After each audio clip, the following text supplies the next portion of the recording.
Hinterland Education Development, Technical and Vocational Training, Literacy Enhancement. Education is on the move. On Education Spotlight, we look at developments within the education sector and how Guyanese can take advantage of the opportunities available. Hello and welcome to this week's edition of Education Spotlight. Today, we're looking at the Schools Welfare Unit of the Ministry of Education and the role it plays in our education system. While the unit's main responsibility focuses on the attendance and punctuality of students across the country, it goes beyond that. Chief Welfare Officer Ms. Jillian Vivehouse tells us more about it. The Schools Welfare Unit basically looks into attendance and punctuality. That is our main role at the Schools Welfare Unit.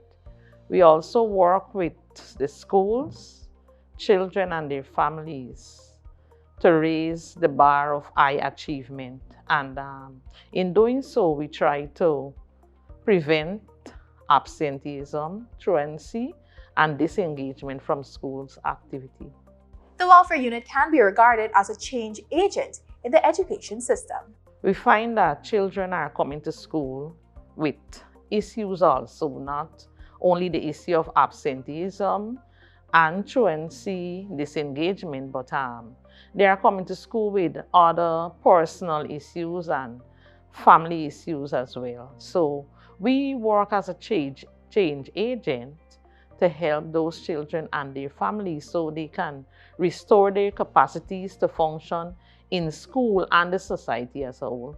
The unit comprises of school welfare officers as well as guidance counselors who work holistically to have interventions with parents and students. Recently, we would have a drug campaign in Region 3 because we recognize that drugs is prevalent now in our schools. So we are having now campaigns to try to stamp out the use of drugs and alcohol with the use of technology. Now we're having so many issues that we didn't had years ago, and recently these issues are surfacing. But what we do, we try to empower our students and teachers as well, because a lot of times when there's an incident, the first thing people do is to take out their cell phone. It might even be an incident to render assistance to a person, but persons are just videoing. So we are trying to stamp out the smartphone use during instructional period. In fact, there's a cell phone policy that we have to revisit, to have some of these issues on a minimum level. Some of the work the welfare officers, they usually do is visit schools because as I said earlier, our main roles is to look into absenteeism and punctuality.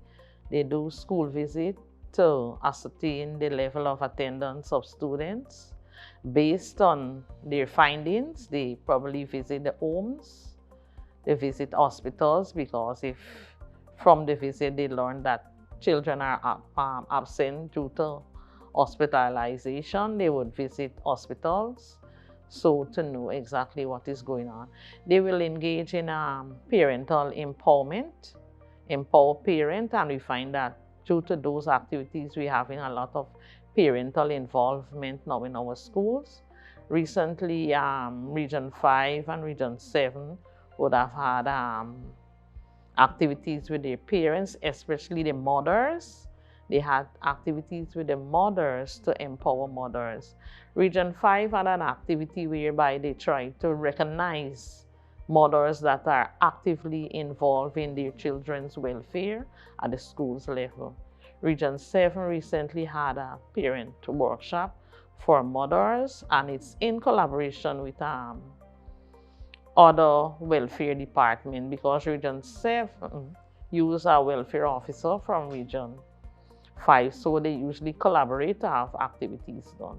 Ms. Vivehouse assured that the unit is utilizing their resources to ensure the needs of students are met. The welfare unit as it is now, we're working with limited human resources. So at no time you would find one welfare officer or guidance counselor at a particular school on a daily basis. What we do, we have our officers in clusters. The schools are divided. based on the number of officers. Officers are responsible for particular schools, so they will visit those schools. Plans are in the pipelines to broaden the scope of the unit. I would hope that each school, each secondary school especially, will have a guidance counselor, so that they will be able to empower students.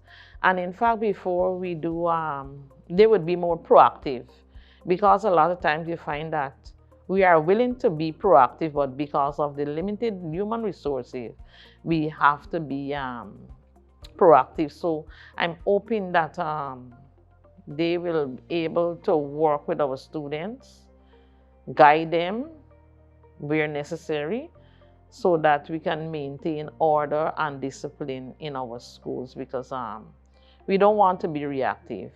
If they're there on a daily basis, they will be able to be more proactive.